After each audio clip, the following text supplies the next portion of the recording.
Hepatitis C से related जो problems हैं और इसके अलावा जो उसके असरात जिगर के ऊपर मरतब होते हैं, उससे रिलेटेड डॉक्टर आमिर सज्जाद हमें बताएंगे। जिन लोगों ने पहले सेशंस अटेंड नहीं किए उनके लिए मुख्तसर तारुफ कराता चला जाऊं। डॉक्टर आमिर सज्जाद जो हैं उन्होंने 1986 में डॉ मेडिकल कॉलेज से ग्रेजुएशन किया था और उसके कुछ अरसे के बाद ये इंग्लैंड आ गए थे और फिर यहाँ पे उन्होंने अपनी ट्रेनिंग की और पिछले मेरे ख्याल से 10 साल से ज़्यादा अरसे से यहाँ पे कंसल्टेंट के तौर पे काम कर रहे हैं। और इनके सारे लेक्चर्स जो पिछले यानी 3-4 सेशंस में इन्होंने कवर किए हैं वो यूट्यूब के ऊपर और फेसबुक पे अवेलेबल हैं। जो भी जाके देखना चाहे उसको वो zumrush.com पे जाके देख सकता है। और यकीनन उसको बहुत ज़्यादा लोगों ने ऑडियंस दी है, अब तक मैंने चेक किया था और बहुत ही यानी अच्छा इन्होंने एक्सप्लेन किया है इस टॉपिक्स को बहुत आसान फहम अल्फाज में। तो मैं किसी फर्दर डिले के बगैर डॉक्टर आमिर से रिक्वेस्ट करूंगा कि वो स्टार्ट करें आज का टॉपिक। शुक्रिया दया। बिस्मिल्लाहिर्रहमानिर्रहीम। आज मैं प्रेजेंट कर रहा हूँ हेपेटाइटिस सी और इसकी जो कॉम्प्लिकेशन होती है उसे हम क्रॉनिक लिवर डिजीज कहते हैं, यानी कि जिगर की दायमी बीमारी। तो इस पे हम बात करेंगे आज। तो मैं अपने शुरू करता हूँ। इसमें पहले तो मैं हेपेटाइटिस सी की थोड़ी इंट्रोडक्शन बताना चाह रहा हूँ कि ये आरएनए वायरस होता है। जिस तरह कोविड वायरस आरएनए है, ये हेपेटाइटिस सी भी आरएनए वायरस है। हेपेटाइटिस जो है वो बहुत से वायरस से होता है, A B C D E. और इसमें जो ज़्यादातर वायरसेस हैं वो एक्यूट हेपेटाइटिस करते हैं, यानी कि कुछ अरसे के लिए जिगर में सोजिश होती है, उसके बाद ठीक हो जाता है। लेकिन मेनली जो क्रोनिक हेपेटाइटिस है जो दायमी बहुत अरसे तक चलते हैं, वो उसमें हेपेटाइटिस बी और हेपेटाइटिस सी वायरस जो है ये है मेन जो। आज जो हमने हेपेटाइटिस सी का टॉपिक इसलिए चूज किया है मैंने कि ये पाकिस्तान में बहुत कॉमन है और इसकी ये जिगर की जो दायमी बीमारी है, इसकी मेन वजह जो पाकिस्तान में है, और लिवर की वजह से जो डेथ होती है उसकी मेन वजह पाकिस्तान में हेपेटाइटिस सी है।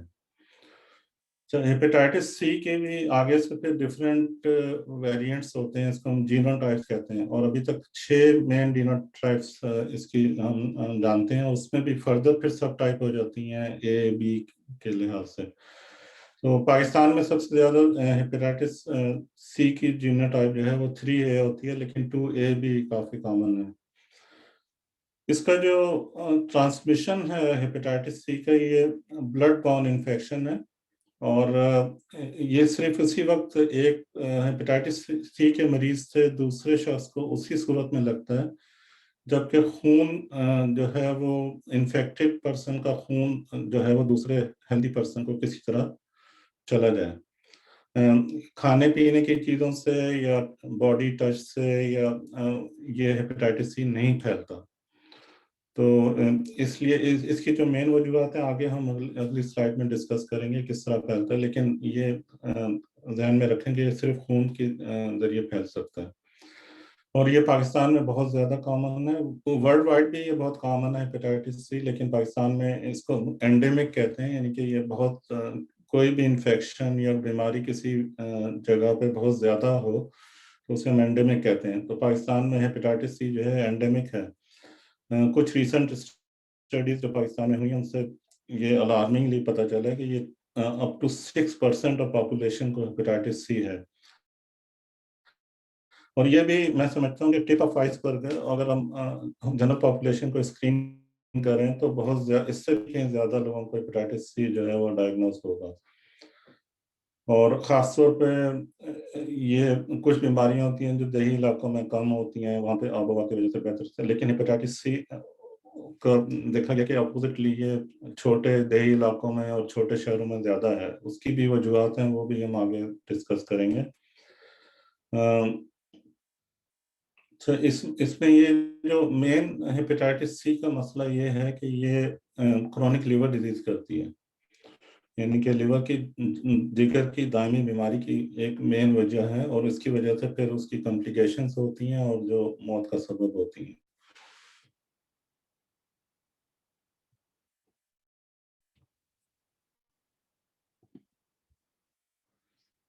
हेपेटाइटिस सी में जब इन्फेक्शन होती है तो इसको हम एक्यूट इन्फेक्शन कहते हैं। इनके जब वायरस किसी शख्स की बॉडी में चला जाता है खून के जरिए तो उसको एक्यूट इन्फेक्शन हो जाती है।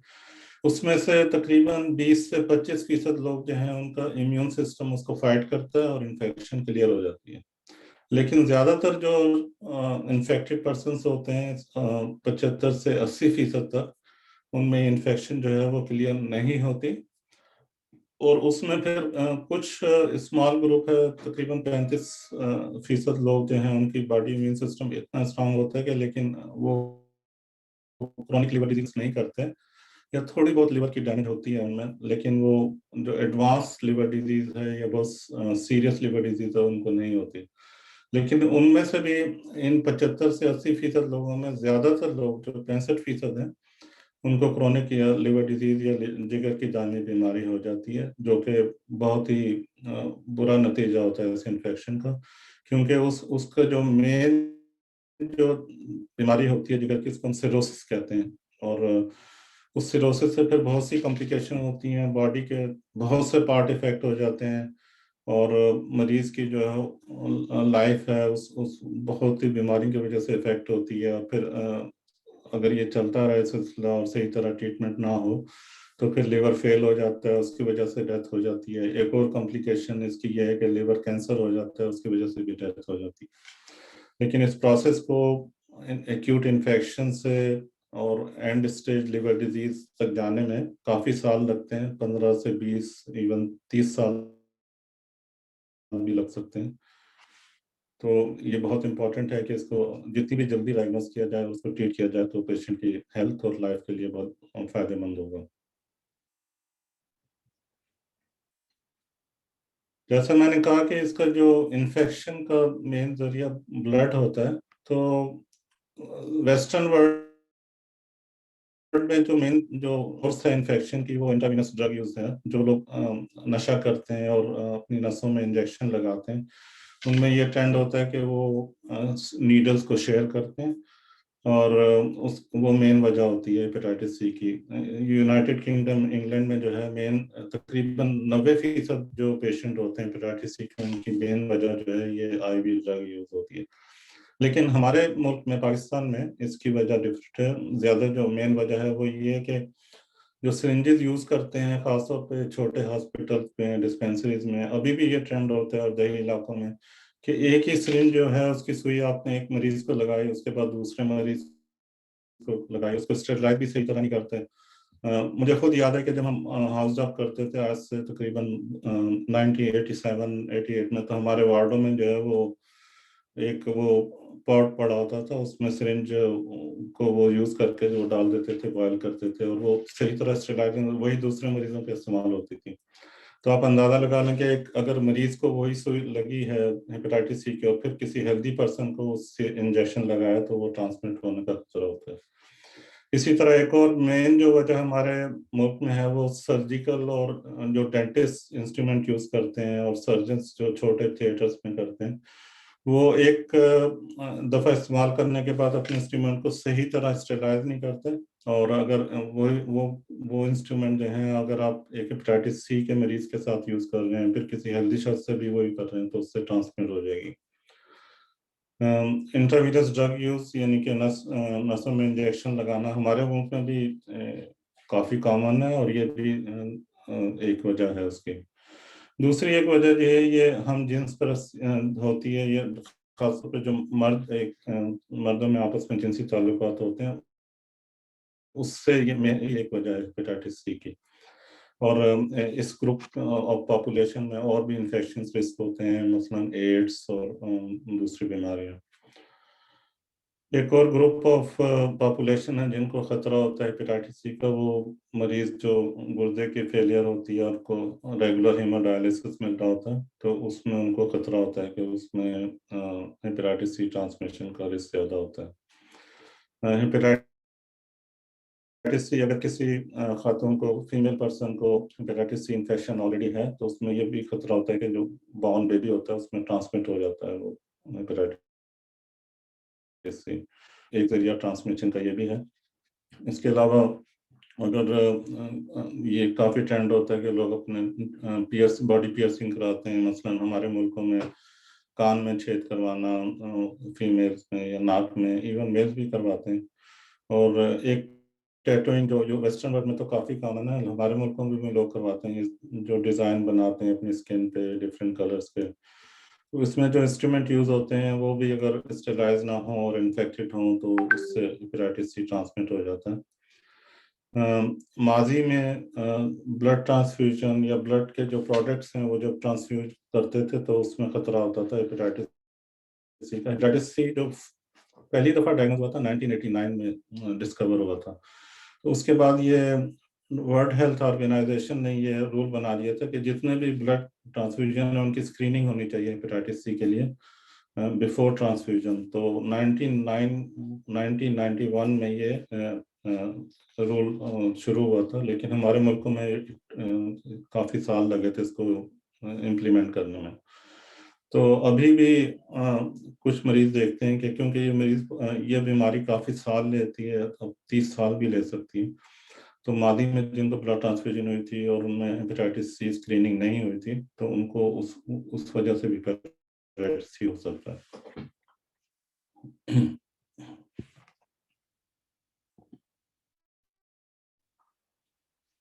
अच्छा, हेपेटाइटिस सी में एक तो मसला ये कि जब ये इसकी अलामात जो हैं वो बहुत गैर नॉन स्पेसिफिक हम कह लें। अव्वल तो ये कि तकरीबन 50% जो मरीज जिनको इन्फेक्शन होती है उनको कोई सिम्टम ही नहीं होता, और सिम्टम उस वक्त जाहिर होना जब लिवर डैमेज शुरू होती है, जिगर पे जो है उसके असरात शुरू हो जाते हैं और जिगर की बीमारी जो है वो दायमी स्टेज पे जाने लगती है, तब वो जाहिर होती है बीमारी। और उस वक्त ये लेट हो जाता है इसकी ट्रीटमेंट करना। आइडियली जो है वो ट्रीटमेंट जो है जब इन्फेक्शन क्रोनिक इन्फेक्शन हो तो जितनी जल्दी इन्फेक्शन को ट्रीट किया जाए तो क्रोनिक लिवर डिजीज का खतरा खत्म हो जाएगा। लेकिन अनफॉर्चुनेटली क्योंकि 50% तकरीबन आधे मरीजों में पता ही नहीं चलता, तो फिर ये बीमारी देर से डायग्नोज होती है। तो इसका जो सबसे कॉमन सिम्टम अगर सिम्टम तो उसमें ये होता है कि फटीग मरीज को जो है वो थकावट बहुत होती है, और मरीज जब एनर्जी लेवल बहुत कम हो गया है, थकावट हो रही है। फिर जब लिवर में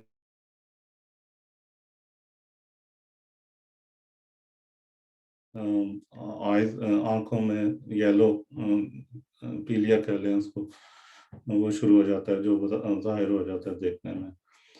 बाज़ औक़ात किसी और वजह से ब्लड टेस्ट हो तो उसमें पता लगता है कि जो लिवर फंक्शन टेस्ट है वो ठीक नहीं आ रहा, एंजाइम ज़्यादा है, या ब्लड टेस्ट में एनीमिया है, तो उसमें फिर डॉक्टर को शक हो जाता है कि कहीं इसको हेपेटाइटिस सी तो नहीं है, फिर मजीद टेस्ट करवाते हैं तो उससे पता चलता है फिर ये।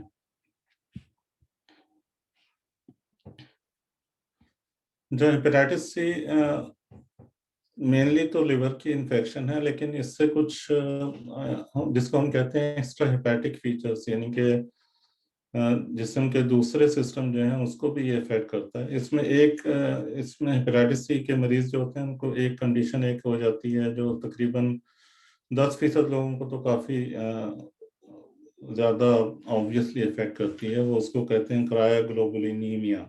क्रायोग्लोबुलिन यह ये एबनॉर्मल प्रोटीन्स होती हैं ब्लड में जो हेपेटाइटिस सी में, इसकी और भी वजूहत होती हैं लेकिन हेपेटाइटिस सी में भी हो सकता है। तो ये जब मरीज को ख़ासतौर पर सर्दी में और बहुत शदीद सर्दी हो तो ये जम जाती हैं, मतलब ये प्रोटीन्स ब्लड को थिक कर देती हैं, और जो खून की नसें हैं उसमें सोजिश हो जाती है, और जो नर्व सप्लाई होती है बॉडी में उनमें सोजिश हो जाती है। उससे फिर ये जो है वो इसके बहुत से फीचर्स होते हैं, जॉइंट पेन हो जाते हैं, और स्किन में जो है बहुत पेन किस्म पेनफुल रैश शुरू हो जाता है, इसको हम परप्यूरा कहते हैं। किडनी फेलियर हो जाता है, नर्व्स जो है वो इन्फ्लेम्ड होती हैं तो पिंस एंड नीडल्स हाथों में शुरू हो जाती हैं। तो इसकी भी अलग हेपेटाइटिस सी की ट्रीटमेंट के अलावा इससे एडिशनल ट्रीटमेंट भी देनी पड़ती है।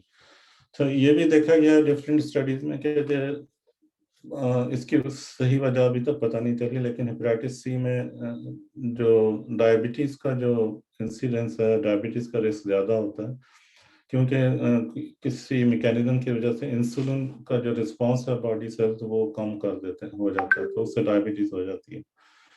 और फिर स्किन में और मुख्तलिफ किस्म के रैशेज भी हो सकते हैं। उसमें एक पोरफारिया कुटेनिया टार्डा कहते हैं हम उसको, या जिगर के जो स्किन की मैनिफेस्टेशन है ये होती है। इसमें जैसे ये इस फोटो में मैंने दिखाया है कि हाथों में इस मरीज को हुआ है, और इसमें भी काफ़ी पेन और सोजिश होती है, और ये जिस्म के किसी भी हिस्से को इफेक्ट कर सकता है। एक और रैश होता है, इसको हम लाइकन प्लेनस कहते हैं। उसमें स्किन में सफ़ेद कलर के जो है वो रैश शुरू हो जाते हैं, या नाखून में। लेकिन ये फीचर्स जो हैं ये इतने कॉमन नहीं है, लेकिन सिर्फ आपकी नॉलेज के लिए मैंने इनका जिक्र कर दिया। तो मेन जो हम कंसंट्रेट करेंगे वो जिगर पे ही करेंगे। तो जब हम सस्पेक्ट करते हैं, जो इनिशियल टेस्ट करते हैं हेपेटाइटिस सी में और बाकी बीमारियों की तरह, तो सबसे पहले तो हम ब्लड टेस्ट, जो आम ब्लड टेस्ट होते हैं वो करवाते हैं। उसमें ब्लड टेस्ट जो फुल ब्लड काउंट, या पाकिस्तान में कंप्लीट ब्लड पिक्चर भी कहते हैं उसको, वो सबसे पहले कराते हैं। उसमें मरीज को एनीमिया हो सकता है, या फिर एक और ब्लड में सेल्स होते हैं प्लेटलेट्स, वो कम हो जाते हैं। उसकी भी वजह होती है कि लिवर के कॉम्प्लिकेशन की वजह से प्लेटलेट काउंट कम हो जाता है। फिर एक और होता है क्लॉटिंग टेस्ट होते हैं, जिससे जिगर का जो मेन एक फंक्शन होता है, ये क्लॉटिंग फैक्टर प्रोड्यूस करता है बॉडी में।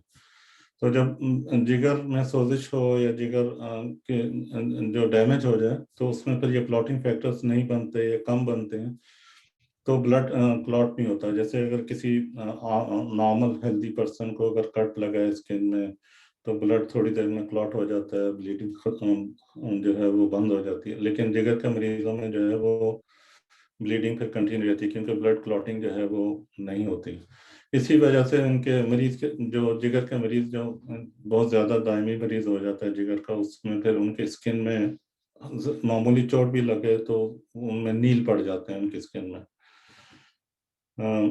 एक और हम ब्लड टेस्ट कराते हैं, लिवर फंक्शन टेस्ट कहते हैं। उसमें लिवर के जो एंजाइम्स हैं वो उनका लेवल पता चलता है। और एक और एंजाइम होता है बिलीरुबिन, जिसकी वजह जो मेन प्रोडक्ट होती है लिवर से, जो जिससे येलो या कान कहते हैं उसको, हो जाता है। तो ये सब टेस्ट करवाते हैं। तो इसमें जो ब्लड टेस्ट में जो 3 मेन टेस्ट जो होते हैं वो हम इंडिकेट करते हैं या जाहिर करते हैं कि लिवर का जो नॉर्मल फंक्शन है, वो प्रोड्यूसिंग फंक्शन है, वो किस तरह इफेक्ट हुआ है। उसमें एक तो है कि सीरम में एक ब्लड में एक प्रोटीन होती है, उसको एल्ब्यूमिन कहते हैं, वो लिवर फंक्शन टेस्ट का पार्ट है, वो उससे जाहिर होता है। जो लिवर का जो एडवांस लिवर डिजीज होती है उसमें एल्ब्यूमिन कम हो जाती है। फिर दूसरा जो सिंथेटिक फंक्शन लिवर का होता है वो क्लॉटिंग होता है। ये क्लॉटिंग फैक्टर जब कम हो जाते हैं, ब्लड ब्लीडिंग की जो रिस्क ज़्यादा बढ़ जाता है, वो भी एक इम्पॉर्टेंट फैक्टर है। और एक बिलीरुबिन जो है वो रेज हो जाता है। तो ये 3 फैक्टर्स हम इसको कहते हैं लिवर का सिंथेटिक फंक्शन। तो ये आम ब्लड टेस्ट से हमें पता चल जाता है। फिर लिवर की वजह से किडनी भी इफेक्ट हो सकते हैं, तो किडनी फंक्शन करवाना भी बहुत ज़रूरी है। उसमें इलेक्ट्रोलाइट्स होते हैं, सोडियम, पोटासियम। और जब लिवर डिजीज जब एडवांस हो जाती है, तो इलेक्ट्रोलाइट्स भी की नॉर्मेलिटी भी बहुत कॉमन होती है। उसकी उनको करेक्शन जो है, it is a part of treatment. तो ये तो जो जनरल टेस्ट हैं ब्लड के, इनसे थोड़ा हमें शक होता है कि लीवर की बीमारी चल रही है, लेकिन उसकी वजह मालूम करनी है कि ये हेपेटाइटिस सी है। तो जो मेन टेस्ट हम करवाते हैं वो हेपेटाइटिस सी एंटीबॉडी होती है। जिस मरीज को अगर हेपेटाइटिस सी इन्फेक्शन हुई है, तो उसका एंटीबॉडी टेस्ट फिर पॉजिटिव आ जाता है। तो एंटीबॉडी टेस्ट पॉजिटिव आने का मतलब ये है कि इस मरीज को हेपेटाइटिस सी इन्फेक्शन हुई है या मादी में हो चुकी है। ये भी हो सकता है कि वो 20 से 25% ग्रुप में हो जिसको हेपेटाइटिस सी इन्फेक्शन हुई थी लेकिन क्लियर हो गई। तो हेपेटाइटिस सी एंटीबॉडी पॉजिटिव होने का मतलब ये नहीं कि इसको वाकई अभी भी इन्फेक्शन है, लेकिन ये है कि इसमें इन्फेक्शन एक्सपोज हो चुका है। फिर मजीद कंफर्म करने के लिए कि एक्टिव इन्फेक्शन है या नहीं, तो हम एक और टेस्ट करवाते हैं, इसको कहते हैं हेपेटाइटिस सी वायरस RNA। यानी कि इसमें वायरस को एक्चुअल डिटेक्ट करते हैं ब्लड में। तो अगर ये पॉजिटिव हो तो इसका मतलब है कि इन्फेक्शन अभी है ब्लड में और इसको ट्रीटमेंट की जरूरत है। इसमें भी फिर दो किस्म के टेस्ट होते हैं। एक क्वालिटेटिव टेस्ट होता है, उसमें ये है कि सिर्फ ये पता चलता है कि आरएनए वायरस पॉजिटिव है, यानी कि इन्फेक्शन है। लेकिन एक और रिफाइंड टेस्ट होता है, उसमें हमें ये भी पता चल जाता है कि वायरस की अमाउंट कितनी है बॉडी में, यानी कि बहुत ज़्यादा सीवियर इन्फेक्शन है, वायरल लोड बहुत ज़्यादा है या कम है, उससे फिर ये ट्रीटमेंट में हमें हेल्प करता है। लेकिन डायग्नोसिस के लिए क्वालिटेटिव टेस्ट इज एनफ। फिर अगर किसी को आरएनए टेस्ट पॉजिटिव हो तो फिर हम मजीद टेस्ट भी करवाते हैं, ये देखने के लिए कि लिवर की कितनी डैमेज हुई है या लिवर पे उसके असरात कितने हैं। उसमें मेन टेस्ट जो हम करवाते हैं, लिवर के स्कैन करवाते हैं। उसमें डिफरेंट किस्म के स्कैन है। अल्ट्रासाउंड स्कैन तो आम होता है, उससे थोड़ा बहुत अंदाजा हो जाता है।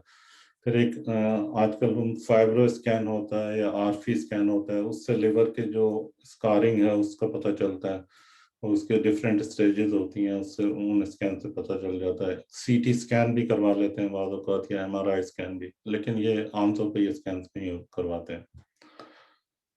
फिर अगर किसी शख्स को मरीज को हेपेटाइटिस सी डायग्नोस हो गया है तो there is always risk hepatitis B भी हो सकता है उसको, क्योंकि वो भी ब्लड बॉर्न इन्फेक्शन है, या एड्स भी हो सकता है, ये भी ब्लड बॉर्न इन्फेक्शन है। खासतौर पे जो ग्रुप ऑफ पेशेंट हैं जो हाई रिस्क होते हैं, जो इंट्रावीनस ड्रग यूज करते हैं या होमोसेक्सुअल जो होते हैं, उनमें ये इन बीमारी का रिस्क बहुत ज्यादा होता है, तो एहतियातन हम ये टेस्ट भी करवा लेते हैं।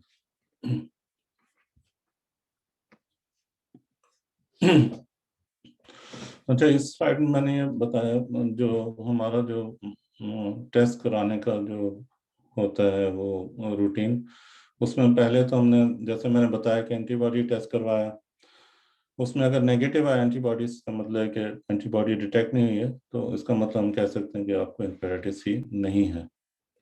अगर पॉजिटिव आ गया तो एंटीबॉडी टेस्ट, तो फिर हम आरएनए टेस्ट करवाएंगे। अगर आरएनए टेस्ट नेगेटिव है तो इसका मतलब ये है कि पेशेंट को हेपेटाइटिस सी हुआ था लेकिन वो रिकवर हो गया। अगर आरएनए टेस्ट पॉजिटिव है तो हम मरीज को कहते हैं कि आपको हेपेटाइटिस सी है इन्फेक्शन और आपको ट्रीटमेंट की ज़रूरत है। तो फिर हम ट्रीटमेंट शुरू करते हैं। उसके अलावा फिर हम मजीद टेस्ट भी करवाते हैं क्रॉनिक लिवर डिजीज के लिए।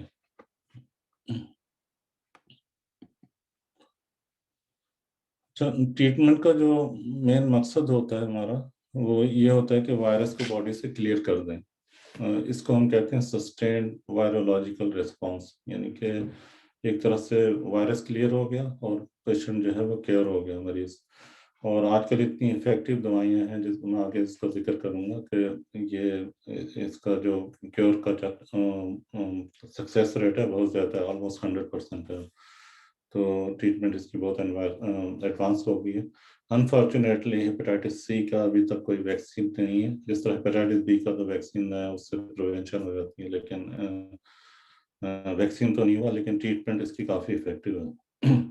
फिर अगर दूसरा मकसद हमारा ये होता है कि एक तो वायरस को क्लियर किया, उसका मेन फिर जो फायदा होता है मरीज को, क्रोनिक लिवर डिजीज से बचत हो जाती है, दायमी मरीज जिगर की बीमारी नहीं होती, उसकी कॉम्प्लिकेशन भी नहीं होती।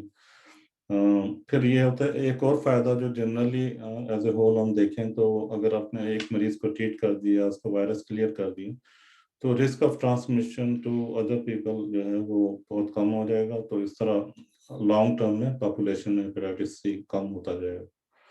तो ये बहुत इंपॉर्टेंट है कि जब हेपेटाइटिस सी इन्फेक्शन डायग्नोज हो तो आप उसकी इफेक्टिव ट्रीटमेंट करवाएं और उसको वायरस को क्लियर हो जाए ताकि। और अब ये ट्रेंड है कि मरीज जब हेपेटाइटिस सी को हम डायग्नोज करते हैं, किसी भी स्टेज पे हो, शुरू में इन्फेक्शन हुई है या इवन 10 साल पहले हुई थी, अब मरीज आ रहा है हमारे पास एडवांस लिवर डिजीज के साथ, जिगर की दामी बीमारी हो गई, सिरोसिस हो गई या उसकी कॉम्प्लिकेशंस हो गई, तब भी हम उसको हेपेटाइटिस सी की जो वायरस की जो ट्रीटमेंट है वो ज़रूर देते हैं ताकि वायरस बॉडी से क्लियर हो जाए। तो अगर तो इनिशियल स्टेजेस में आपने क्लियर कर दिया तो आपको ये फायदा हो रहा है कि क्रोनिक लिवर डिजीज नहीं होगी।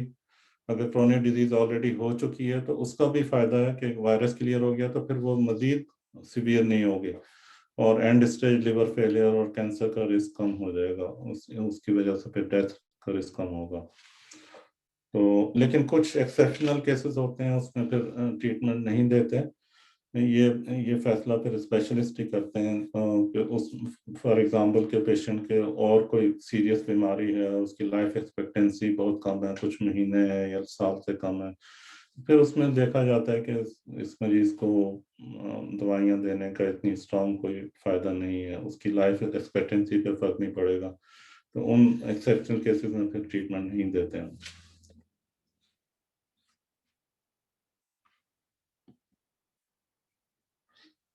अच्छा, हेपेटाइटिस सी की जो ट्रीटमेंट है उससे शुरू करने से पहले हम एक टेस्ट, जैसे मैंने पहले बताया था, क्वांटिटेटिव टेस्ट होता है आरएनए, उससे वायरल लोड हम पता करते हैं कि इस मरीज को कितना ज़्यादा सीवियर इन्फेक्शन है, कितना ज़्यादा वायरल लोड है इसकी बॉडी में। इसका फ़ायदा ये होता है कि फिर हम जब ट्रीटमेंट शुरू करते हैं तो उसको फिर हमें अंदाज़ा होता है कि एक तो ट्रीटमेंट रेजीम पे हमारा उसका इन्फ्लुएंस होता है, फिर उसको मॉनिटर करने में उसको थोड़ी हेल्प मिल सकती है। एक और टेस्ट भी करवाते हैं बाज़ औक़ात, लेकिन वो रूटीनली अब नहीं करवाते क्योंकि अब जो दवाइयाँ अवेलेबल हैं वो सारी जीनोटाइप्स पे इफेक्टिव होती हैं। लेकिन बहुत केसेस में ये स्पेशलिस्ट की डिस्क्रिप्शन पे होता है कि वो जीनोटाइप भी करवा लेते हैं। ये टेस्ट भी अवेलेबल है और इससे पता चलता है कि जो आरएनए वायरस है वो किस जीनोटाइप से बिलोंग करता है। लेकिन ऑन द होल क्योंकि हमें पता होता है कि इस पॉपुलेशन में ये जीनोटाइप कॉमन है, तो उसके लिहाज से फिर ड्रग चूज कर लेते हैं। तो ट्रीटमेंट से शुरू करने से पहले ये बहुत अहम है और मैं इस पे बहुत जोर दूंगा कि जो ट्रीटमेंट हेपेटाइटिस सी जब डायग्नोज हो जाता है तो इसकी ट्रीटमेंट सिर्फ उसी डॉक्टर से करवानी चाहिए, स्पेशलिस्ट से जिनको एक्सपीरियंस है हेपेटाइटिस सी ट्रीट करने का। और क्योंकि ये बहुत इंपॉर्टेंट है कि मरीज को पहले ट्रीटमेंट शुरू करने से पहले अच्छी तरह असेस करें, ये डिसाइड करेंगे कौन सी दवाई इस मरीज को सूट करेगी, कौन सी दवाई ये मरीज अफोर्ड कर सकता है। और फिर मरीज को उसको बताना, एजुकेशन बहुत इंपॉर्टेंट है, उसको बताया जाए कि इसका फ़ायदा क्या है। ख़ास तौर पे हमारी पॉपुलेशन में ये compliance is a big issue कि दवाइयाँ लेना या अफोर्ड करना बहुत एक बड़ा इशू है उससे। लेकिन पेशेंट को अगर सही तरह एजुकेट किया जाए तो उससे ये मसाइल जो हैं कम हो जाते हैं और मरीज जो है वो ट्रीटमेंट का कोर्स फिनिश करते हैं। फिर उसमें फिर ड्यूरिंग द ट्रीटमेंट भी बहुत इम्पोर्टेंट है कि जो स्पेशलिस्ट और मरीज के दरमियान लिंक जो है वो चलता रहे और मॉनिटर करें। मरीज को ये सहूलत होनी चाहिए कि उसको अपने स्पेशलिस्ट को बताए कि कोई जिस तरह कोई साइड इफेक्ट हो रहे हैं तो फौरन उसमें देर नहीं होनी चाहिए मरीज अपने स्पेशलिस्ट को बताने में। इसी तरह स्पेशलिस्ट जो है उसको रिस्पॉन्स करने में देर नहीं होनी चाहिए, क्योंकि ये जो दवाइयाँ होती हैं इसकी ट्रीटमेंट है ये बहुत टॉक्सिक भी हो सकती हैं। इससे बाज़ औक़ात अगर ये कोई इनएक्सपीरियंस डॉक्टर ट्रीट कर रहा है तो उससे और मॉनिटरिंग सही नहीं हो रही तो उससे बहुत सीरियस साइड इफेक्ट्स और डेथ का भी मौत का भी खतरा होता है। तो शुरू में जो ट्रीटमेंट अवेलेबल होती थी उसमें एक इंजेक्शन लगाते थे इंटरफेरॉन, इसकी भी दो डिफरेंट टाइप्स होती हैं। फिर उसके साथ एक कॉम्बिनेशन में एक एंटीवायरल दवाई देते थे राइबाविरिन, तो इससे भी अच्छा रिस्पांस होता था। लेकिन अब जो रीसेंट ड्रग्स आई हैं उनको हम कहते हैं डायरेक्टली एक्टिंग एंटीवायरल ड्रग्स, यानी कि वायरस पे ये डायरेक्ट एक्ट करती हैं और वायरस को किल कर देती हैं, बॉडी से क्लियर कर देती हैं।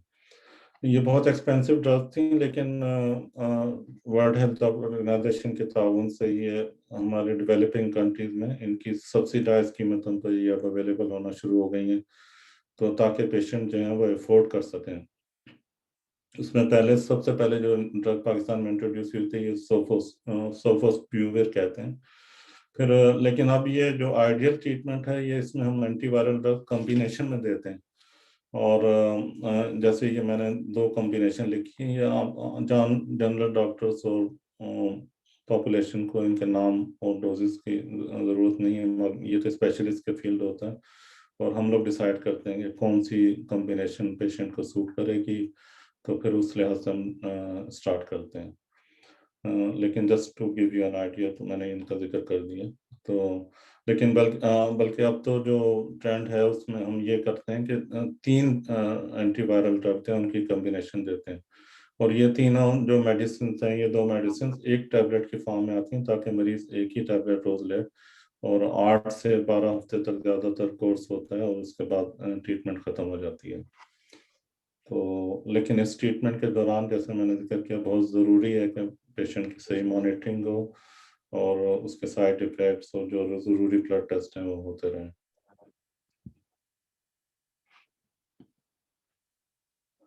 फिर ट्रीटमेंट रिस्पांस करने के लिए वाकई हमने मरीज को क्योर कर दिया है, वायरस क्लियर हो गया है, तो उसका जो रूटीनली हम ये करते हैं कि ट्रीटमेंट खत्म हो गई, 3 हफ्ते का कोर्स हुआ या 12 हफ्ते का या 8 हफ्ते का, ट्रीटमेंट के खत्म होने के बाद हम 3 महीने के बाद यानी कि 12 हफ्ते के बाद जो है फिर दोबारा टेस्ट करवाते हैं। उसमें जो मेन टेस्ट होता है हेपेटाइटिस सी RNA टेस्ट, वो दोबारा करवाते हैं।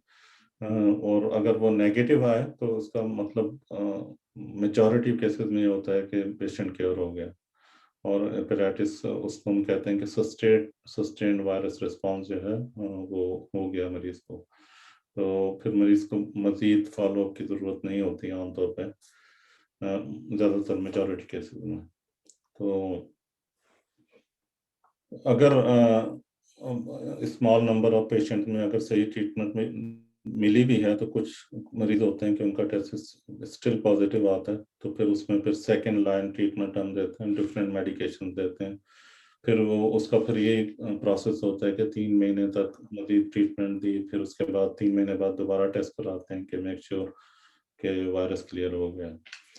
फिर उस एक मरीज के जो कुछ मरीज होते हैं उनमें ऑन गोइंग रिस्क फैक्टर चलते रहते हैं, मतलब वो हालांकि उनका ट्रीटमेंट हो गया फिर भी वो इंट्रावीनस ड्रग यूज कर रहे हैं, या उनकी सेक्सुअल प्रैक्टिसेस जो हैं वो कंटिन्यू रहती हैं, या उनकी एजुकेशन सही नहीं हुई, तो फिर दोबारा वो कॉन्टेमिनेटेड नीडल से एक्सपोजर होता है उनको, तो फिर वो दोबारा इन्फेक्शन री इन्फेक्शन का रिस्क भी हो सकता है, या फिर इन्फेक्शन क्लियर होने में ना होने में ये फैक्टर्स भी जो हैं वो काउंट करते हैं।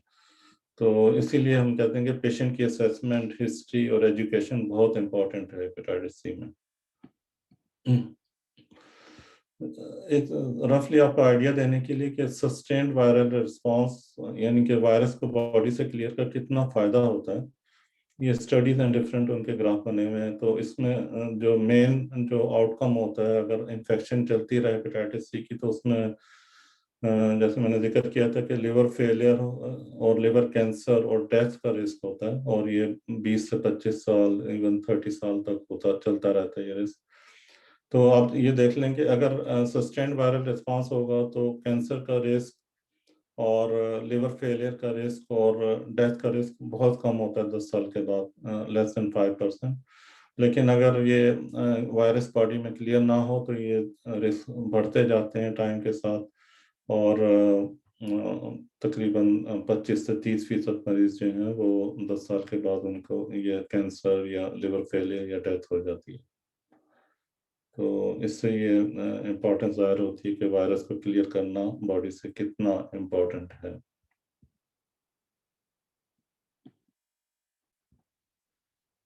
आपको रफली आइडिया देने के लिए कि अब मैं जिक्र करूंगा क्रोनिक लिवर डिजीज का। जो हेपेटाइटिस सी की जो मेन इफेक्ट होता है बॉडी पे, वो लिवर की दायमी मरीज जो हम कहते हैं, वो यानी कि उसका जो मेन जो टर्म हम यूज करते हैं सिरोसिस कहते हैं। अब सिरोसिस क्या है ये बताने के लिए मैंने ये दिखाया है कि ये हेल्दी लिवर है, इसमें कोई स्कारिंग नहीं है, कोई फाइबर टिश्यू नहीं है। फिर जब इन्फ्लेमेशन शुरू होती है, हेपेटाइटिस सी इसमें आ गया, इसको इन्फेक्ट कर लिया है या कोई और क्रोनिक वायरस आ गया, तो जो पहले ही चेंजेस आती हैं उसमें फैट डिपोजिशन, फैटी टिश्यू शुरू हो जाता है। फिर उसके बाद आस्ता आस्ता स्कारिंग बढ़ती जाती है, उसको हम लिवर फाइब्रोसिस कहते हैं। फिर जब ये एडवांस स्टेज पे पहुंच जाता है तो उसको लिवर सिरोसिस कहते हैं। तो लिवर सिरोसिस में ये होता है कि स्कारिंग बहुत ज़्यादा हो जाती है, और एक तरह से नोड्यूल्स बन जाती हैं लिवर में, और डिजेनरेटिव नोड्यूल्स। लिवर का जो अपना इफेक्टिव जो टिश्यू होता है वो ऑलमोस्ट ख़त्म हो जाता है, तो उससे फिर लिवर का फंक्शन इफेक्ट होता है। लिवर का हमारे बॉडी में बहुत इंपॉर्टेंट रोल होते हैं, ये हाजमे में मदद करता है, जो टॉक्सिन्स होते हैं बॉडी को उसको क्लियर करता है। फिर सर्कुलेशन में जितनी भी हमारी जो आंतों की सर्कुलेशन है वो पहले लिवर में जाती है, फिर फिल्टर होकर बॉडी के दूसरे पार्ट्स में जाती है।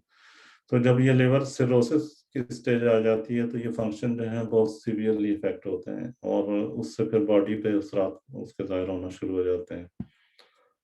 तो हमारा हेपेटाइटिस सी का जो मेन एम होता है वो ट्रीटमेंट का, वो मरीज को इस स्टेज से आने से रोकना है।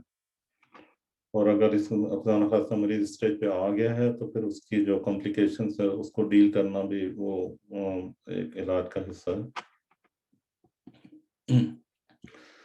अच्छा, सिरोसिस में ये जो अलामात होती हैं उसमें एक तो यकान हो जाता है मरीज को, येलो स्किन और आइज हो जाती हैं, थकावट, जो हेपेटाइटिस सी का भी फीचर है इसमें, सिरोसिस में भी मरीज को बहुत थकावट होती है, कमजोरी हो जाती है जिस्म में, उनकी आम भूख की कमी भी बहुत आम सिम्टम अलामत है, उनको खाना खाने का दिल नहीं चाहता उनको। फिर बाद मरीजों को स्किन में खारिश शुरू हो जाती है, ये नील पड़ना जो है, छोटी सी हल्की सी भी चोट लगी उसमें नील बॉडी में पड़ जाते हैं क्योंकि ब्लड की क्लॉटिंग इफेक्ट हो रही है, लिवर क्लॉटिंग फैक्टर्स नहीं बना रहा तो ब्लीडिंग टेंडेंसी बढ़ जाती है। फिर क्योंकि लिवर प्रोड्यूस करता है एल्ब्यूमिन जो कि प्रोटीन है, उसकी वजह से ये प्रोटीन जो है ये ब्लड वेसल्स में फ्लूइड को अंदर रखती है, लेकिन चूंकि लिवर में प्रोटीन्स कम बनती हैं, एल्ब्यूमिन कम हो जाता है लेवल का, तो फिर उससे जो जो ब्लड वेसल से फ्लूइड जो है वो सीप आउट होता है और बॉडी टिश्यूज में चला जाता है, उससे एंकल्स में स्वेलिंग हो जाती है, पाँव में टुकनों में स्वेलिंग हो जाती है। और फिर इसकी एक और फीचर सिरोसिस का ये है कि मसल वेस्टिंग होती है, जो बॉडी के जो पट्टे हैं हमारी जिस्म के, उनकी उनके साइज में कमी हो जाती है, उसकी वजह से बॉडी वीकनेस में भी असर पड़ता है। इसकी भी कई वजूहत होती हैं, प्रोटीन्स सही तरह हजम नहीं होती जिस्म में, लिवर की फेलियर की वजह से, मरीज की भूख नहीं है, इससे उसकी न्यूट्रिशन इफेक्ट हो रही है, मरीज को जो न्यूट्रिशन बॉडी में सही नहीं जा रही, तो ये सारे चीज़ें, फिर थकावट की वजह से मरीज एक्सरसाइज भी नहीं करते, उस सारे फैक्टर्स मिलके जो है मसल लॉस होता है बॉडी में। सिरोसिस का एक जो इफेक्ट होता है उसको हम पोर्टल हाइपरटेंशन कहते हैं। पोर्टल हाइपरटेंशन का मतलब ये है कि जो मेन जो वेन्स हैं लिवर की, जो ड्रेन कर रही हैं लिवर को, जो खून की नालियां, उनमें प्रेशर बढ़ जाता है। तो इस प्रेशर के जो असरात हैं वो मुख्तलिफ सूरत से जाहिर होते हैं। एक तो एसाइटिस हम कहते हैं, उसमें जो पेट के अंदर जो है फ्लूइड बढ़ जाता है और उससे पेट की सूजन शुरू हो जाती है। ये काफ़ी कॉमन फीचर है क्रोनिक लिवर डिजीज में। मरीज काफ़ी कॉमनली इस सिम्टम अलामत के साथ भी डॉक्टर के पास जाते हैं, एसाइटिस के साथ। फिर एसाइटिस की वजह से जो है वो पेन में जो है वो डिस्कम्फर्ट होती है, तकलीफ होती है। फिर क्योंकि ये ऊपर फेफड़ों पे भी प्रेशर डालता है तो मरीज को जब चलने फिरने में सांस जल्दी फूल जाता है। क्योंकि वेन्स में प्रेशर बढ़ जाता है लिवर का, तो फिर वो उस ब्लड को कहीं तो जाना है तो वो फिर दूसरे रास्ते ढूंढता है और फिर दूसरी वेन्स में जाता है, और वहां पे जो दूसरी वेन्स में वो ब्लड जाता है तो वो ब्लड वेसल्स डायलेट हो जाती हैं, और फिर बाद इतना उन वेन्स में प्रेशर और डायलेटेशन बढ़ती है कि वो रप्चर हो जाती हैं, इनके फट जाती हैं, उससे ब्लीडिंग, अंदरूनी ब्लीडिंग शुरू हो जाती है, जिससे डेथ भी हो सकती है, और इस कंडीशन को हम वेरिसिस कहते हैं। तो ये पोर्टल हाइपरटेंशन की वजह से मेनली जो है वो एसाइटिस होती है या वेरिसिस हो जाते हैं, और ये क्रोनिक लिवर डिजीज की कॉम्प्लिकेशंस और फीचर्स हैं। ये एक मरीज है, ये एसाइटिस के साथ आया है, देखें इसका पेट कितना फूला हुआ है। हम इसको जब एग्जामिन करते हैं तो हमें काफ़ी अंदाज़ा, बल्कि ऑलमोस्ट श्योर हो जाते हैं कि इस मरीज को एसाइटिस है। फिर उसको मजीद कंफर्म करने के लिए हम अल्ट्रासाउंड करवा सकते हैं, उसमें हमें फ्लूइड नज़र आ जाता है। कुछ मरीजों को माइल्ड एसाइटिस होती है, यानी कि थोड़ा सा फ्लूइड होता है, लेकिन कुछ मरीजों को इतनी ज़्यादा होती है कि पेट बहुत ज़्यादा फूल जाता है, उनसे बेचारों से चला नहीं जाता, तो बहुत शदीद तकलीफ में होते हैं। और अगर ये फ्लूइड हम निकालें तो एक लीटर्स तक होता है, इवन 10 लीटर्स और मोर लीटर्स ऑफ फ्लूइड जो है इनके जमा हो जाता है पेट में। तो एसाइटिस की फिर ट्रीटमेंट के लिए हम उनको एक तो सॉल्ट, जो इनटेक डाइट में जो हम उनको कहते हैं कि सॉल्ट बहुत रिस्ट्रिक्ट कर दें, कम कर दें अपनी डाइट में, रेस्ट करें। रेस्ट से ये होता है कि जो सर्कुलेशन है किडनीज में ब्लड ज़्यादा जाता है, फिर वो पेशाब के जरिए फ्लूइड बॉडी से निकलता है। अगर उनको बॉडी में जब हम उनका टेस्ट कराते हैं, उनका लो सोडियम लेवल आता है, तो उसमें फिर फ्लूइड रेस्ट्रिक्शन भी, यानी कि जो टोटल अमाउंट जो दिन में वो फ्लूइड ले रहे हैं उस पर भी उनको कहते हैं कि कम फ्लूइड लें। फिर एक दवाइयाँ होती हैं डायरेटिक्स कहते हैं, ये पेशाब की किडनी से पेशाब का जो है वो ज़्यादा होता है, जिसम से पेशाब के जो अमाउंट है 24 आवर में बढ़ जाती है। इस तरह से बॉडी फ्लूइड जो है वो कम होना शुरू हो जाता है। तो पहले जो हम ट्रीटमेंट कराते हैं ये मेनली ये कि डाइट में सॉल्ट कम करते हैं और डायरेटिक्स शुरू कराते हैं। फिर इस ट्रीटमेंट के दौरान भी पेशेंट को मॉनिटर करना बहुत ज़रूरी होता है। देखते हैं कि उसको रिस्पांस किस तरह हो रहा है। उसका रिस्पांस देखने के लिए हम मरीज का वजन करते हैं हफ्ते बाद, कि क्योंकि फ्लूइड की वजह से मरीज का वजन बड़ा होता है। एक तो घुटनों में, टखनों पाँव में भी फ्लूइड है, फिर पेट में भी फ्लूइड है। तो जब बॉडी से फ्लूइड कम होना शुरू होता है तो वजन भी कम होना शुरू हो जाता है। दूसरा फिर हम एब्डोमिनल गर्थ करते हैं, यानी कि उसका जो साइज है साइटिस का मेजर करते हैं, फिर हफ्ते बाद देखते हैं या कुछ दिनों के बाद कि ये कम हो रहा है या नहीं। कुछ मरीज होते हैं उनको ये रिस्पांस इस ट्रीटमेंट से नहीं होता, और कुछ लोग जो कुछ मरीज उनको बहुत ही ज़्यादा एसाइटिस होती है, तो उसमें फिर हम उनको ड्रेन करते हैं, यानी कि एक नीडल या कैथेटर डाल के वो फ्लूइड निकाल लेते हैं बैग में। और क्योंकि ये फ्लूइड जब निकलता है तो फिर वो किडनीज पे इफेक्ट हो सकता है, किडनी फेलियर हो सकते हैं, ब्लड प्रेशर कम हो सकता है। तो उस प्रोसेस के दौरान, इस ट्रीटमेंट के दौरान हम उनको प्रोटीन्स, एल्ब्यूमिन की इंजेक्शन भी देते हैं वो ड्रिप की फॉर्म में। फिर एक और कॉम्प्लिकेशन बहुत कॉमन होती है साइटिस के मरीजों को, कि इनके जो फ्लूइड है पेट में उसमें इन्फेक्शन हो जाती है। उसकी वजह ये होती है कि ये जो जिगर के मरीज हैं इनके बॉडी इम्यून सिस्टम बहुत कमज़ोर हुआ होता है। तो कोई माइनर भी वजह हो इन्फेक्शन की, तो ये फिर अंदर उस फ्लूइड में इन्फेक्शन हो जाती है। उससे फिर उनके पेट में दर्द जो है बहुत शदीद हो जाता है, बुखार होता है। और जब एसाइटिस के मरीज हमारे पास इन सिम्टम के पास आते हैं तो हम ये बहुत सस्पेक्ट करते हैं कि उनको ये एसाइटिस फ्लूइड में इन्फेक्शन तो नहीं होगी। फिर हम नीडल डाल के फ्लूइड टेस्ट भी कर लेते हैं, या ब्लड टेस्ट से भी अंदाजा हो जाता है। फिर उसकी ट्रीटमेंट में एंटीबायोटिक्स भी देना ज़रूरी होता है। बहुत से कुछ मरीज जो स्मॉल ग्रुप हैं वो इन सारी ट्रीटमेंट से भी उनको नहीं होता, या ड्रेन कर रहे हैं तो फिर भी दोबारा हो रहा है। तो उसमें एक तो ये अब तो वेस्टर्न वर्ल्ड में हमें एक ड्रेनेज जो है वो परमानेंट ड्रेनेज भी लगा देते हैं, यानी कि कैथेटर परमानेंट डला हुआ है और वो डेली बेसिस पे ड्रेन हो रहा है। या फिर एक और ट्रीटमेंट होती है, उसको टिप्स कहते हैं। उसमें ये कि शंट डाल देते हैं, एक पोर्टल वेन या लिवर की जो वेन्स हैं और दूसरी वेन्स के दरमियान शंट डाल देते हैं। तो उससे फिर ब्लड डाइवर्ट हो जाता है और वो उसकी जो कॉम्प्लिकेशन है साइटिस या वेरिसेस, उनका रिस्क कम हो जाता है और ट्रीटमेंट होती है उसकी। लेकिन ये सिर्फ स्पेशलिस्ट सेंटर में, बड़े हॉस्पिटल में ये ट्रीटमेंट अवेलेबल होती है, और ज़्यादातर ये जो है वो रेडियोलॉजिस्ट ये ट्रीटमेंट करते हैं। इसमें ये मैंने दिखाया है कि शंट किस तरह काम करता है, यानी कि पोर्टल वेन से जो दूसरी वेन्स में डाला है, एक तरह से कैथेटर है, जैसे हार्ट में कैथेटर होता है। तो ब्लड जो है वो बाईपास हो जाता है, तो उससे प्रेशर के इफेक्ट कम होते हैं। मैंने वेरिसिस का जिक्र किया था आपको एक आइडिया देने के लिए कि वेरिसिस क्या होते हैं और क्यों होते हैं। तो ये जो जिगर के जो वेन्स हैं इसमें प्रेशर बढ़ रहा है, तो ब्लड जो है वो दूसरी वेन्स में जाना शुरू हो रहा है। तो क्योंकि इसमें हम कोलेटर्स कहते हैं, यानी कि जो छोटी वेन्स हैं वो ब्लड के चैनल्स पे एक तरह से रूट इख्तियार कर लेती हैं। और फिर ये जो खाने की फूड पाइप है हमारा ईसोफेगस, इसके निचले हिस्से में जो है वो वेन्स जो है वो ज़्यादा इफेक्ट होती हैं, वहाँ पे वायरसेस ज़्यादा होते हैं। या फिर स्टोमक के ऊपर जो हिस्सा है वेन्स, वो डायलेट हो जाती हैं। ये डायलेटेड वेन्स जो हैं, जो वेन्स की सूजन है, इसको वायरसेस कहते हैं। जब हम एंडोस्कोपी करते हैं तो इस तरह की नज़र आती हैं ये वेन्स। तो अगर इनको ट्रीट ना करें तो ये फिर बढ़ती जाती हैं, प्रेशर बढ़ता जाता है, और एक स्टेज आती है कि ये फिर फट जाते हैं ये वायरसेस। और जब फटते हैं तो फिर बहुत सीवियर ब्लीडिंग होती है, मरीज इमरजेंसी में आता है हमारे पास, और बाद औक़ात इतनी सीवियर मरीज होती है कि ब्लीडिंग होती है, उससे डेथ हो जाती है। तो इसमें कोशिश यही होती है कि इसको जो है, अगर ये अर्ली डायग्नोज करें इस कंडीशन को और इसकी इफेक्टिव ट्रीटमेंट हो, ताकि वो इस स्टेज पे ना मरीज पहुंचे कि ब्लीडिंग और डेथ हो जाए उससे।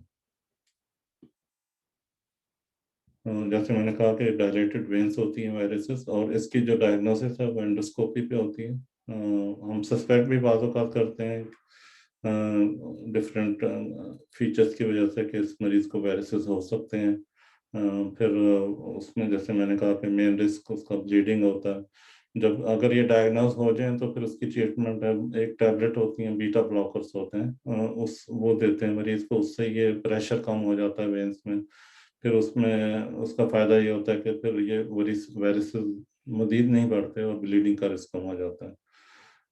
लेकिन एक और ट्रीटमेंट हम काफ़ी आम तौर पे करते हैं, वो बैंड लाइगेशन कहते हैं, यानी कि एंडोस्कोपी करके हम वायरस के पास जाके, तो एंडोस्कोप के थ्रू हम रबर बैंड जो है इनके ऊपर यहाँ पे लगा देते हैं, और फिर इसके डिफरेंट स्टेजेस में करते हैं हम। मतलब एक मरीज को मैंने जैसे एंडोस्कोपी की तो तकरीबन 6 बैंड्स लगा दिए।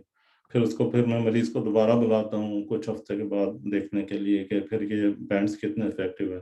फिर कई सेशंस में ये ट्रीटमेंट करते हैं। एक स्टेज आती है कि हम ये वायरसेस को बिल्कुल ख़त्म कर देते हैं बैंडिंग की वजह से। तो ये भी एक इम्पॉर्टेंट ट्रीटमेंट है। फिर अगर मरीज ब्लीडिंग के साथ आए तो उसकी भी मेन ट्रीटमेंट हम यही करते हैं कि वो ब्लीडिंग पॉइंट पे हम रबर बैंड लगा देते हैं ब्लीडिंग को रोकने के लिए।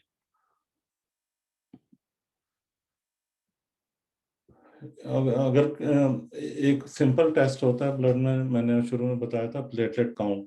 तो अगर किसी मरीज के प्लेटलेट कम हो तो उनको वायरसेस का रिस्क ज़्यादा होता है। तो चूंकि खासतौर पर हमारे मुल्क में एंडोस्कोपी इतनी वाइडली अवेलेबल नहीं है, तो ये सिंपल एक एल्गोरिज्म है, उससे हम फॉलो किया जा सकता है। अगर किसी मरीज के अगर तो ब्लीडिंग के सिम्टम है, यानी कि ब्लड की वॉमिटिंग हुई है इवन माइनर भी, या एक और ब्लीडिंग का सिम्टम होता है कि जो स्टूल कलर है वो ब्लैक हो जाता है। तो अगर ये फीचर्स हैं तो फिर तो सस्पेक्ट करना चाहिए कि पेशेंट को वायरसेस हैं और उससे ब्लीडिंग हो रही है। और अगर ब्लीडिंग नहीं हो रही तो उसमें फिर ब्लड टेस्ट में अगर प्लेटलेट काउंट कम है, तो अगर 150 से कम हो रहा है तो उसमें उन पेशेंट्स को वायरसेस का देखा गया कि रिस्क ज़्यादा होता है।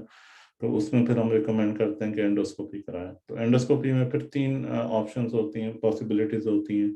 या तो वायरसेस नहीं है तो फिर उसमें फिर हम एडवाइस करते हैं कि 3 साल के बाद आप दोबारा कराएं, देखने के लिए कि वायरसेस डेवलप तो नहीं हो रहा है।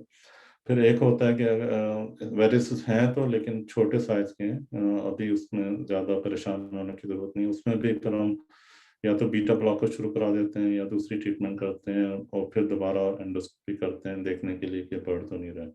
लेकिन अगर बड़े वायरसेस हैं, मीडियम साइज हैं, तो उसी वक्त फिर ट्रीटमेंट शुरू करते हैं दवाइयों से या बैंडिंग से।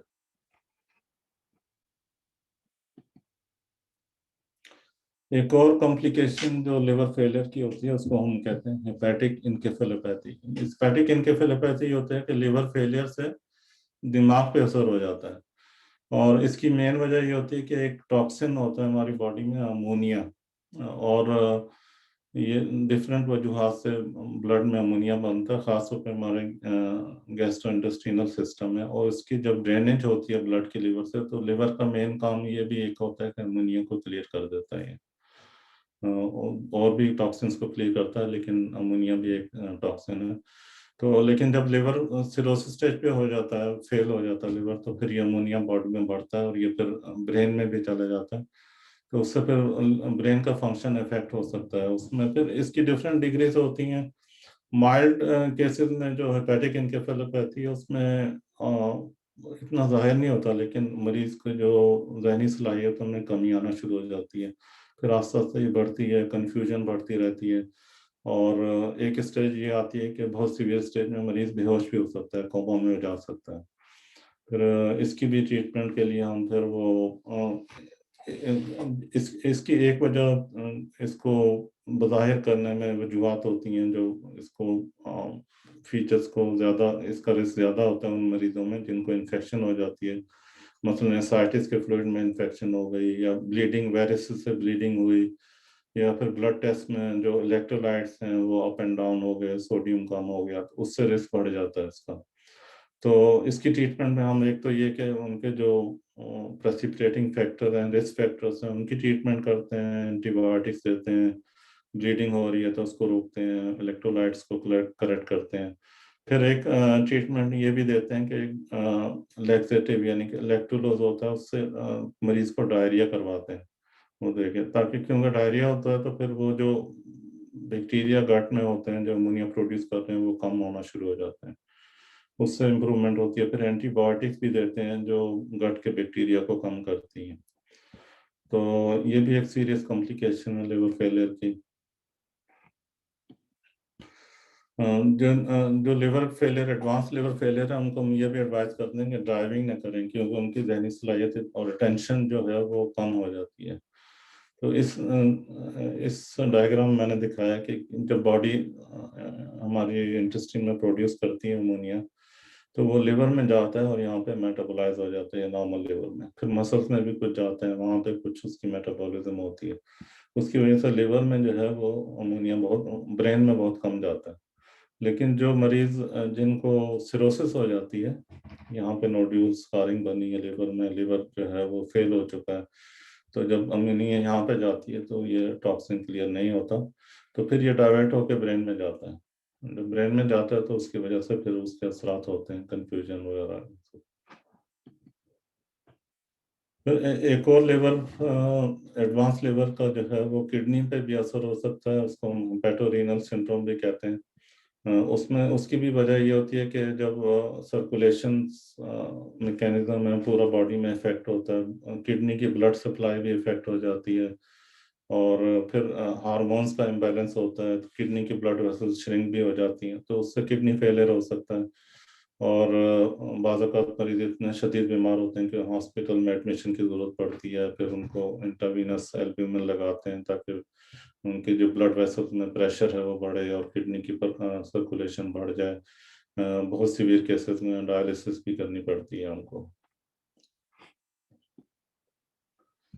एक और जो मैंने जिक्र किया था, जो डेथ की वजह होती है वो हेपेटोमा या कैंसर कह लें लिवर का, ये कॉम्प्लिकेशन है सिरोसिस की, और जैसे जैसे टाइम बढ़ता जाता है इसका रिस्क बढ़ता जाता है।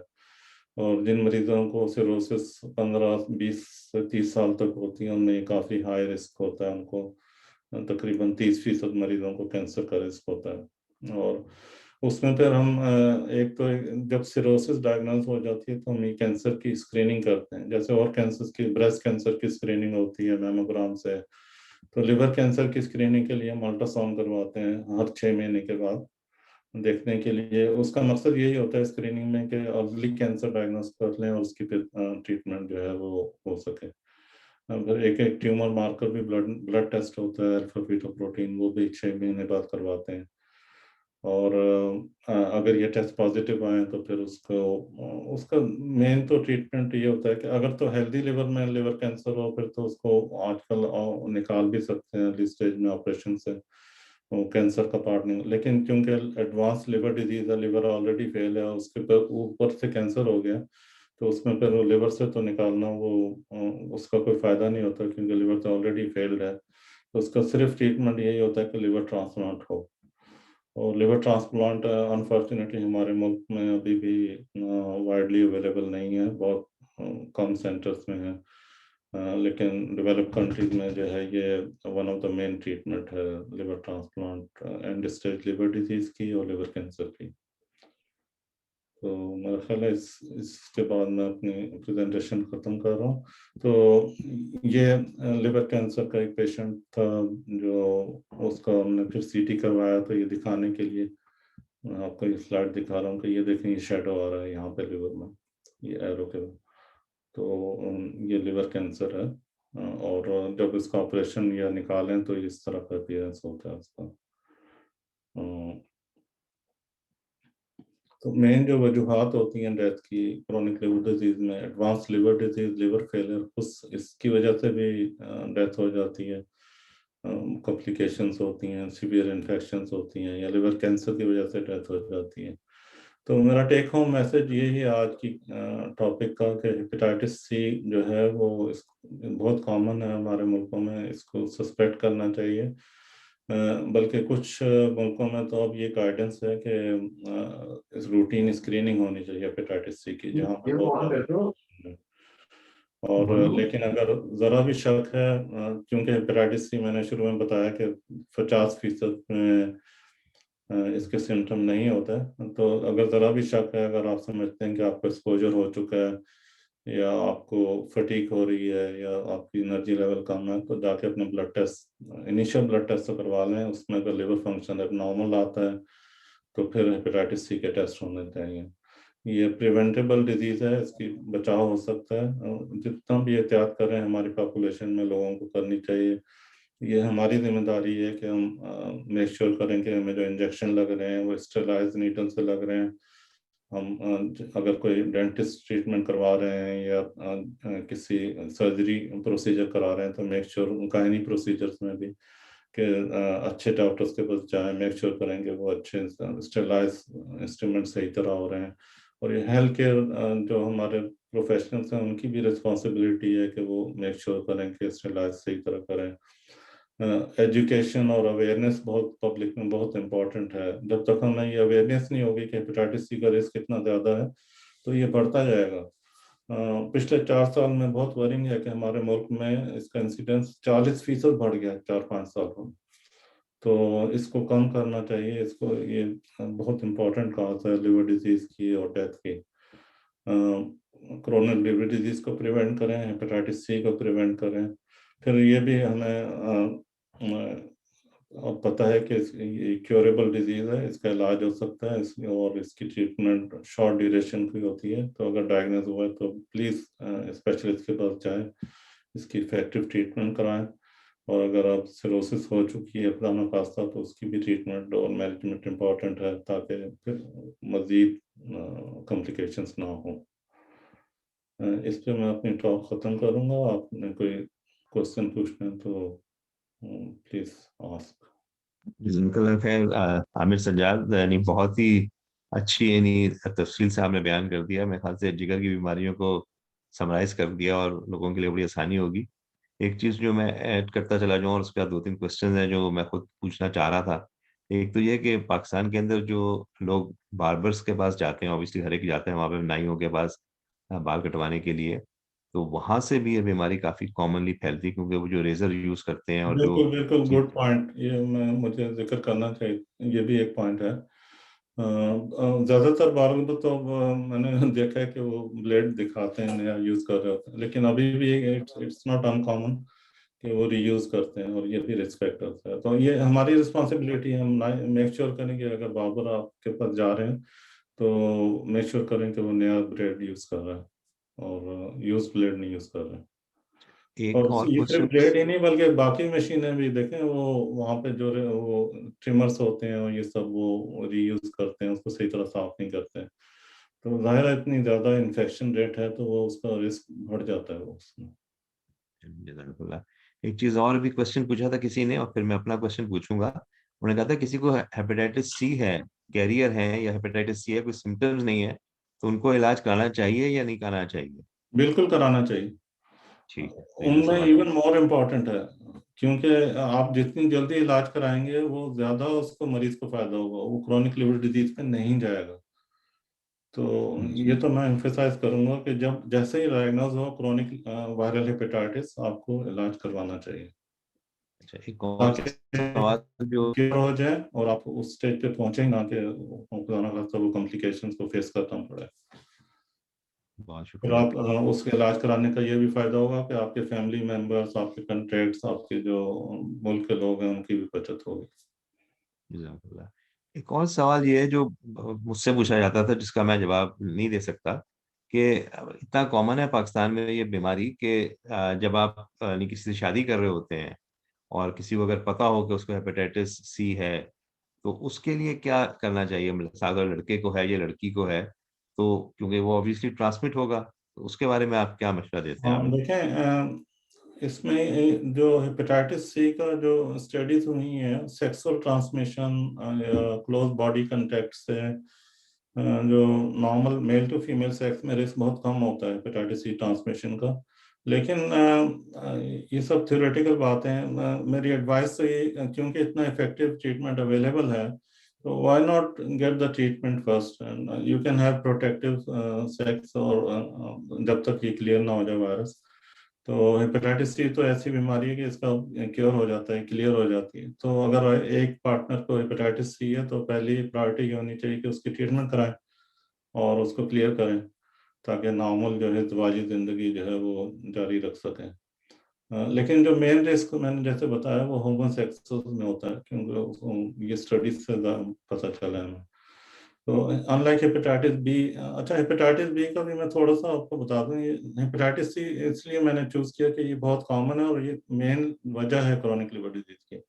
हेपेटाइटिस बी जो है उसमें एक तो ये कि उसके वैक्सीन अवेलेबल हैं, और जिनको वैक्सीन लग जाते हैं उनको इन्फेक्शन का रिस्क बहुत कम होता है। दूसरा, जिनको हेपेटाइटिस बी होता भी है उसमें से सिर्फ 5% लोगों को क्रॉनिक हेपेटाइटिस होता है, क्रॉनिक लिवर डिजीज होती है, as compare to hepatitis C 75% को क्रॉनिक लिवर डिजीज हो रही है। फिर उनमें से 5% में से भी ओनली 25% प्रोग्रेस टू सिरोसिस। तो उस लिहाज से हेपेटाइटिस बी जो है वो इतना खतरनाक नहीं है। लेकिन हेपेटाइटिस बी में ये है कि वायरस जो है वो बॉडी में चलता रहता है, इसको क्लियर करना बहुत मुश्किल होता है, और लेकिन इसको हम सप्रेस करते हैं ट्रीटमेंट से। तो उसमें फिर ये कि पार्टनर को वैक्सीन लगवा लेना चाहिए हेपेटाइटिस बी का, अगर एक पार्टनर को हेपेटाइटिस बी है तो। लेकिन हेपेटाइटिस में तो एडवाइस करूंगा कि ट्रीटमेंट लें, इसको क्लियर करवाएं बॉडी से। बहुत शुक्रिया, बहुत बहुत शुक्रिया। कोई क्वेश्चन किसी के जहन में हो, कोई कमेंट हो? डॉक्टर आमिर का ये लिवर डिजीज के ऊपर काफी डिटेल डिस्कशन था। ये मेरे ख्याल से या तो आप हाथ रेस करके क्वेश्चन कर सकते हैं, या अगर किसी को हाथ रेस करने का आइडिया नहीं है तो वैसे पूछ सकते हैं क्वेश्चन। मैं ये समझ अ, अ, मैं कमेंट करना चाह जी, रहा हूँ ये डॉक्टर ताहिर हैं जी। कि जिस तरह से आपने भी बताया कि 40% इंक्रीज हुआ है, ये तो बहुत ही अलार्मिंग चीज़ है जी पाकिस्तान के हवाले से। तो अब तो ये है कि हम जो पढ़े लिखे लोग हैं और जिनके इल्म में ये चीज़ें हैं, और ख़ास तौर पे जो अभी डॉक्टर ज़िया ने बात की थी कि जो नाई के हवाले से, जो मतलब जब बच्चा पैदा होता है तो पहले उसकी हेड शेविंग भी होती है, तो वहाँ से ही एहतियात शुरू की जाए। और वालिदैन की जो है ना एजुकेशन बड़ी ज़रूरी है, और स्कूलों में मैं समझता हूँ कि एक एक हफ्ते में एक पीरियड होना चाहिए मेडिकल एजुकेशन के हवाले से, ताकि बच्चे जो हैं वो भी समझ सकें और साथ अपने वालिदैन को भी कम्युनिकेट कर सकें। तो इसके लिए एक बहुत ही मजबूत मुहिम की ज़रूरत है पाकिस्तान में। जी बिल्कुल, मैं बहुत स्ट्रांगली एग्री हाँ, करूंगा इससे। पॉपुलेशन की एजुकेशन और अवेयरनेस जो है ये बहुत ज़रूरी है। और मेरी ये टॉपिक चूज करने की मेन एक वजह भी ये थी। हालांकि मैं हेपेटोलॉजिस्ट नहीं हूँ, लेकिन मैं काफ़ी मरीज को अपने थ्रू आउट माई कैरियर मैंने हेपेटाइटिस भी मैनेज किया और क्रोनिक लिवर डिजीज को भी मैनेज किया। तो मैंने कहा इस चूज मैंने इसीलिए किया है कि ये एटलीस्ट मैं ये जो मैसेज है कन्वे कर सकूं और अपनी लोगों तक और अवेयरनेस बढ़े इससे। तो लेकिन ये हमारे मुल्क में जो है ये कैंपेन शुरू होनी चाहिए पब्लिक हेल्थ के थ्रू, और आम लोगों को जो अवेयरनेस होनी चाहिए, इसकी एजुकेशन बहुत इंपॉर्टेंट है। और जब तक प्रिवेंट नहीं करेंगे इसको और अर्ली ट्रीटमेंट नहीं होगी तो ये फिर बढ़ता जाएगा। अभी तो 40% बढ़ा है, और भी खुदा न खास्ता बढ़ सकता है। ये एक क्वेश्चन आया है इम्तियाज की तरफ से। जी, आप बताइए। अस्सलाम वालेकुम वालेकुम वालेकुम वरहमतुल्लाहि सलाम वबरकातुहू। जी, वो अभी इन्होंने जिक्र किया था कि अगर कुछ बीमारी है तो उसके लिवर के ऊपर, जो मैं देख रही थी स्लाइड के भी, वो फैटी डिपॉजिट आ जाते हैं। तो वो जो एक टर्म है फैटी जो लिवर है उसकी आप क्या डेफिनेशन देंगे और उसकी आगे कितनी कॉम्प्लिकेशन हो सकती हैं, उसको जरा थोड़ा सा एक्सप्लेन कर देंगे कि फैटी लिवर ठीक होता है या कितना होना चाहिए, या उसमें कॉम्प्लिकेशन क्या आ सकती हैं? कि देखें फैटी लिवर जो है ना, ये इनिशियल स्टेज होती है और ये रिवर्सिबल होती है। यानी कि रिवर्सिबल जब मैं कह रहा हूँ तो उसका मतलब ये है कि अगर आप ट्रीटमेंट करें हेपेटाइटिस सी की और बाकी रिस्क फैक्टर्स कम कर दें तो ये it can come back to normal.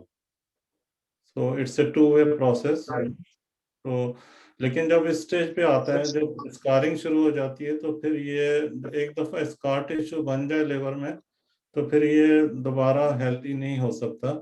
अब इस स्टेज पे जब आता है फैटी लिवर से, तो इसमें अभी भी लिवर में फंक्शन की कैपेसिटी है, लेकिन थोड़ी बहुत स्कारिंग शुरू हो गई है। लेकिन जब मजीद बढ़ता जाएगा, सिरोसिस के स्टेज पे आ जाएगा, तो ये इसको हम इरिवर्सिबल कहते हैं। इसके लिवर का ज्यादातर जो टिश्यू है, फंक्शनिंग टिश्यू है, वो डिस्ट्रॉय हो चुका है, उसकी जगह स्कारिंग और नोड्यूल्स बन चुकी हैं। तो ये स्टेजेस हैं। अब फैटी लिवर की सिर्फ ये वजह नहीं होती। फैटी लिवर आपने जिक्र किया, तो सबसे कॉमन वजह जो फैटी लिवर की हमारे वेस्टर्न वर्ल्ड में और हमारे मुल्कों में भी आजकल हम एक कहते हैं कि मेटाबॉलिक सिंड्रोम। और ये फैटी लिवर डिजीज बहुत कॉमन कंडीशन है। जो मरीज ओबीस होते हैं, मोटापा जो है इसका एक रिस्क फैक्टर्स है, बॉडी में कोलेस्ट्रॉल, डायबिटीज, ये सारे रिस्क फैक्टर्स हैं। इनकी वजह से भी ये सिर्फ वायरल हेपेटाइटिस की वजह से ये कंडीशन नहीं होती, फैटी लिवर जो है इसकी और भी वजूहत होती हैं। और ये भी हमने स्टडीज में देखा है कि अगर पेशेंट्स को और भी वजूहत की वजह से फैटी लिवर हो रहा है, फिर on top of that hepatitis C भी हो गया, तो फिर progression to this condition and then cirrhosis is more rapid और सिवियर। तो ट्रीटमेंट में ये भी एक इम्पॉर्टेंट हिस्सा है कि आप दूसरे रिस्क फैक्टर्स को भी कम करें। यानी कि फैटी लिवर की अगर कोई और वजह है, मोटापा है या डायबिटीज है या हाई कोलेस्ट्रॉल है, उसकी ट्रीटमेंट भी लेनी चाहिए। वेस्टर्न वर्ल्ड में एक और रिस्क फैक्टर अल्कोहल होता है, उसकी वजह से फैटी लिवर होती है। अल्कोहल को हम स्ट्रांगली एडवाइज करते हैं कि स्टॉप अल्कोहल, ताकि ये मजीद प्रोग्रेस ना हो। तो फैटी लिवर आमतौर पे हम अल्ट्रासाउंड पे डायग्नोस कर लेते हैं इसमें। मुनीबा साहिबा है जो क्वेश्चन करना चाह रही हैं। मुनीबा, आप क्वेश्चन करें। जी अस्सलाम वालेकुम। जी ये मैंने उसकी भेजी है मेरे हस्बैंड को। एक क्वेश्चन का तो आपने आंसर दे दिया है कि ट्रीटमेंट करवाना चाहिए। उन्हें 2006 में डायग्नोज हुआ था हेपेटाइटिस सी। तो उनका वो जो सैंपल है उसके लिए चेक किया था, तो वायरल लोड जो था वो 2.3 इंटू 10⁵ था। लेकिन डॉक्टर ने ये कहा था कि अभी किसी ट्रीटमेंट की नहीं, आप इसको ऐसे ही रहने दें, इसको मत छेड़ें। तो और एक टेस्ट ये जो वायरल लोड है, ये ट्रीटमेंट के बाद की वायरल लोड है? नहीं, उन्होंने कोई ट्रीटमेंट नहीं लिया, ये पहले का है, जब डायग्नोज हुआ था तब का है। अच्छा, नहीं मैं तो उससे एग्री नहीं करूंगा, अनलेस के कोई और खास वजूहत थी जिसकी वजह से डॉक्टर ने डिसाइड किया कि ट्रीटमेंट नहीं देनी। लेकिन अगर वो उनको कोई और सीरियस बीमारी नहीं है तो उनको ट्रीटमेंट लेनी चाहिए। अभी भी अगर उनको अगर वो लकी हैं, उनको स्टेज पे लिवर की डैमेज नहीं हुई है या लिवर की और में कॉम्प्लिकेशंस नहीं हुई है और इवन हो भी चुकी हैं, तो उनको ट्रीटमेंट लेनी चाहिए। अब तो बहुत इफेक्टिव 2006 में ट्रीटमेंट इतनी इफेक्टिव नहीं थी। इंटरफेरॉन की भी वो क्रूड फॉर्म आती थी और उससे जो क्योर रेट था वो कम था, साइड इफेक्ट्स ज्यादा थे। अब जी ट्रीटमेंट उन्हें अभी भी उन्होंने किसी किस्म के कोई सिम्टम्स नहीं है, कोई भी प्रॉब्लम नहीं है, शुगर, ब्लड प्रेशर या एक तो ये अच्छी बात है, वो उस स्टेज पे हो सकते हैं जो जैसे मैंने शुरू की स्लाइड में बताया था आपको। I will go back to that slide. हाँ, तो he might be in this stage. जो 35% हैं जो प्रोग्रेस नहीं कर रहे हैं, उनकी बॉडी जो है अभी तक फाइट कर रही है, उनको और कोई रिस्क फैक्टर्स नहीं है, तो हो सकता है वो लकीली इस स्टेज में हो। तो लेकिन रिवाइज करेंगे मसला उनको? ये है कि अभी भी उनको स्मॉल रिस्क है, या मसला ये कि अभी भी वो he is a risk to infection to other people, और किसी भी स्टेज पे ये स्टेज जो है यहाँ पे आ सकती है। तो टैबलेट्स आप ज्यादा समझते हैं कि बेहतर है इंजेक्शंस के बजाय? बिल्कुल कौन सा टैबलेट्स डेफिनेटली बेहतर है और बहुत इफेक्टिव है। अब जो क्योर रेट है, जैसे मैंने बताया कि कॉम्बिनेशन जो टैबलेट हैं अगर आप अफोर्ड कर सकते हैं और अवेलेबल हैं तो उससे जो क्योर रेट है वो 99 to 100% है, इतनी इफेक्टिव है। ठीक। तो नहीं तो ये तो कोई डॉक्टर ही एडवाइस करेगा ना देखकर, तो स्पेशलिस्ट। बिल्कुल और उसमें मैं ये एडवाइस करूंगा आप ऐसे स्पेशलिस्ट के पास जाएं जो उनको एक्सपीरियंस है, हेपेटोलॉजिस्ट या अच्छे गैस्ट्रोएंटरोलॉजिस्ट। हर जगह हमारे पाकिस्तान में बहुत टैलेंटेड स्पेशलिस्ट हैं। लाहौर में आपको एडवाइस कर सकते हैं? मुझे कोई नाम बता सकते हैं? लाहौर में हैं हम। अनफॉर्चुनेटली मैं लाहौर में पर्सनली किसी को नहीं जानता, मैं कराची से मेरा ज़्यादा कॉन्टेक्ट्स हैं। लेकिन देखें आप, जो अच्छे हॉस्पिटल्स हैं लाहौर में बहुत बड़े और बहुत अच्छे गैस्ट्रोएंटरोलॉजिस्ट भी हैं वहाँ पे, मुझे आई गॉट नो डाउट के बहुत एक्सपीरियंस होंगे। तो आप वहाँ पे पता करें अपने जनरल कॉन्टैक्ट से या हॉस्पिटल से या अपने आम डॉक्टर से, उनको पता होता है कि कौन से अच्छे गैस्ट्रोएंटरोलॉजिस्ट हैं। तो आप उनमें से किसी से अपॉइंटमेंट लें और ये एडवाइस लें और ट्रीटमेंट शुरू करवाएं। मैं आपको सजेस्ट करूंगा कि आप शेख ज़ैद हॉस्पिटल लाहौर में या PKLI जो कि नया हॉस्पिटल बना है वहाँ पे यकीनन हेपेटोलॉजिस्ट मौजूद हैं और वहाँ पे आप PKLI, जी PKLI और शेख ज़ैद हॉस्पिटल, वहाँ पे आप कांटेक्ट करें जी। यही इंशाल्लाह शेख आपको। ज़ैद हॉस्पिटल के ही डॉक्टर ने हमें एडवाइस किया था उस वक्त 2006 में कि जी शेख ज़ैद के ही थे। देखें उस वक्त, सॉरी टू इंटरप्ट, उस वक्त जो थिंकिंग थी और जो नॉलेज थी वो इतनी ज्यादा नहीं थी हेपेटाइटिस सी जितना अब देखें हम, we are talking back about 15 years back. और पिछले 15 साल में इतनी डेवलप हो गई है, नॉलेज भी हेपेटाइटिस सी के बारे में हमारी बहुत बढ़ गई है। तो हो सकता है आप उसी डॉक्टर के पास अगर 5 साल पहले भी जाती तो वो एडवाइस करते कि ट्रीटमेंट लें आप। तो क्योंकि अब ट्रेंड और व्यूज चेंज हो चुका है, तो अब करंट एडवाइस और करंट नॉलेज के लिहाज से वो मुझे यकीन है कि वो डॉक्टर साहब भी आपको यही कहेंगे आप ट्रीटमेंट लें। जज़ाकल्लाह खैर, जज़ाकल्लाह खैर। Thank you so much. बहुत बहुत शुक्रिया आमिर, आपने अल्लाह ताला आपको इसका अजर अजीम पता करे, क्योंकि वही बात है कि किसी इंसान की किसी भी मुश्किल को आसान करना जो है वो अल्लाह ताला उसका अजर जो है वो बहुत ज़्यादा देगा। आपने सारे टॉपिक्स बहुत अच्छी तरह कवर किए और आपने मुझसे कहा था कि इसको मैं एक तरह से इस सेशन का आखिरी टॉपिक समझूं, तो मैं आपका बहुत शुक्रगुजार हूँ। नेक्स्ट वीक से यानी बेसिकली हमारा प्रोग्राम ये था कि हम रूमेटोलॉजी, जो कि जोड़ों का दर्द होता है और मुख्तलिफ तरह की जो बीमारियां होती हैं रूमेटोलॉजी से रिलेटेड, उसको स्टार्ट करते। लेकिन हमारे एक दोस्त ने कहा है कि वो 1-2 हफ्ता फर्दर वेट करना चाहते हैं, उनको कुछ मसरूफियात हैं। और उसके बाद इंशाअल्लाह ताला हम ऑर्थोपेडिक्स के जो डिफरेंट चीज़ें होती हैं, यानी घुटनों की तकलीफ़ें, गूले की हड्डी के प्रॉब्लम, कमर की तकलीफ़ें, ये इनके बारे में इंशाअल्लाह सिलसिला शुरू करेंगे। लेकिन नेक्स्ट वीक जो है वो मेरी वाइफ खुद भी डॉक्टर हैं, उनको कुछ खास इंटरेस्ट भी है, तो वो जो टॉपिक कंस्ट्रक्ट यानी वो डिस्कस करना चाहती हैं वो है dieting and healthy eating. Dieting and healthy eating वो या एक सेशन में कवर कर लेंगी या 2 सेशन में कवर कर लेंगी। तो मैं आप लोगों से यकीनन इस चीज़ का रिक्वेस्ट करूँगा कि उसको अटेंड करें, क्योंकि हमारे यहाँ सबसे जो कॉमन प्रॉब्लम है वो आजकल मोटापा है। वो लैक ऑफ न्यूट्रिशंस नहीं है, बल्कि मोटापा हमारा बहुत बड़ा इश्यू बनता चला जा रहा है और हम उस चीज़ को कैसे बेहतर कर सकते हैं। तो इंशाअल्लाह ताला इस बारे में वो आपको मशवरा भी देंगी और बताएँगी क्या क्या चीज़ें प्रैक्टिकल हो सकती हैं इसके अंदर।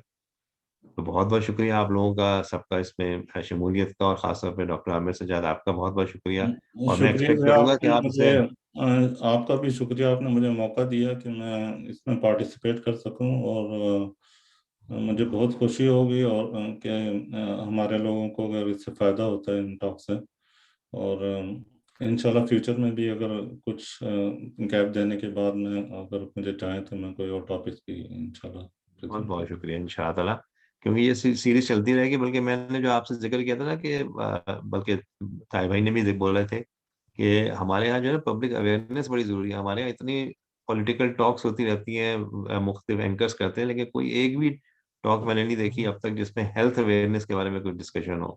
बल्कि हमें मैं इस तो चीज को समझता हूँ कि ये हमारे मीडिया में, टीवी में और प्रोग्राम होने चाहिए। हमारे जो स्पेशलिस्ट हैं इतने माशाल्लाह से नॉलेजेबल हैं और इतने एक्सपीरियंस और टैलेंटेड हैं, तो उनको मौका देना चाहिए कि वो टीवी पे आके प्रोग्राम करें ताकि आम पब्लिक वो प्रोग्राम देखे हेपेटाइटिस सी पे और जो कॉमन प्रॉब्लम है, ताकि पब्लिक को अवेयरनेस हो और एजुकेशन हो इस तरह से। क्योंकि अब इस तरह जो हम कर रहे हैं ठीक है, इससे भी फैल रही है अवेयरनेस, लेकिन वो उससे ज्यादा वो होगा। ये हमारी इनिशिएट करना चाहिए हमारे लोगों को और मीडिया को।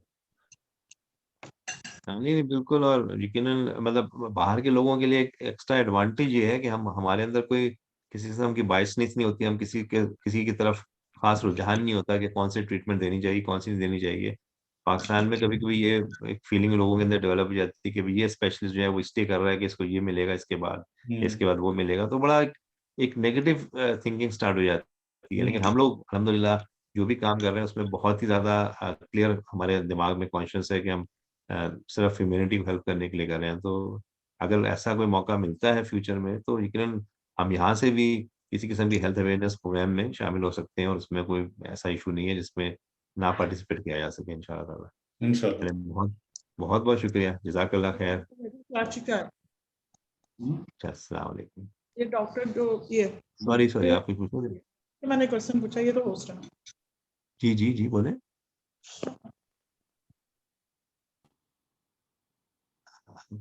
आप कोई क्वेश्चन कर रही थी या? दैट्स फाइन, आई थिंक मैं कोई। अच्छा अच्छा, अल्लाह हाफिज़, अस्सलाम वालेकुम। अल्लाह हाफ़िज़।